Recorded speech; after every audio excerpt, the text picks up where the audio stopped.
think this is something people get really hung up on. It's like, I don't want a niche. I don't want to be hemmed in and have to just do, one thing over and over again. I quit corporate so that I could have more freedom, flexibility. And what you're saying and what I've seen too is this idea of a through line of all the pieces of the puzzle that you're building can have some coherent mission, message, foundational skill set or skill sets. I don't mean every skill set under the sun, but maybe two. That together build a really nice portfolio of streams that reinforce one another and create, whether it's a flywheel or whether it's a flywheel adjacent, it's at least the ability to be able to tell a story around all the things that you do and have people move between them or have people be in one thing and refer you to the other thing.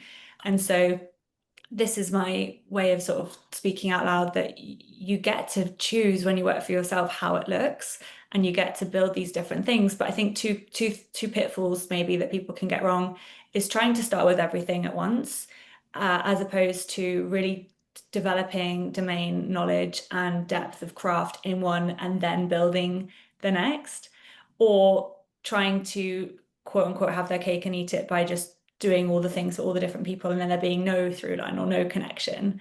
I'm personally trying to weave a closer kind of through line between my different things right now because I did only one-on-one coaching for so long that at the start of 2024, I was like, I love this. I've met the best people. I've helped create so many transformations. I'm really good at this. I've got my processes nailed, but I am like ready for a new challenge. And so I built cohort-based programs, and then I also explored consulting, and then I set up a third, or it's a second brand, but technically it's my third newsletter channel, called Monday Mornings, which is about the future of work and how it's becoming more entrepreneurial. And then I looked back at the end of last year and was like, wow, this is really cool that I've been able to like slow pivot, not away from one-on-one coaching, but develop additional streams, I suppose. But then the question becomes, how do I make sure that these things do really feed one another?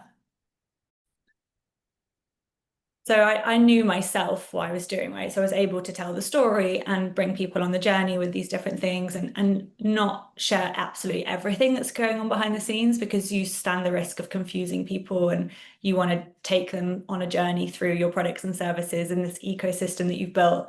But I have had a lot of people say, oh, how does this Monday mornings thing fit into this thing? And at first I was like, well, don't worry about it. They're not supposed to fit together. They're two different things.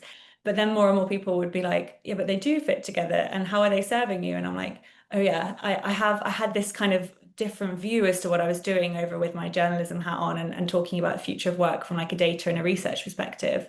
But these days I'm like, it's so much feeds what I'm doing with my one-to-one and my group stuff. It's obvious now. But sometimes it takes a roundabout turn to get to this point of having these different things running, quote unquote, successfully.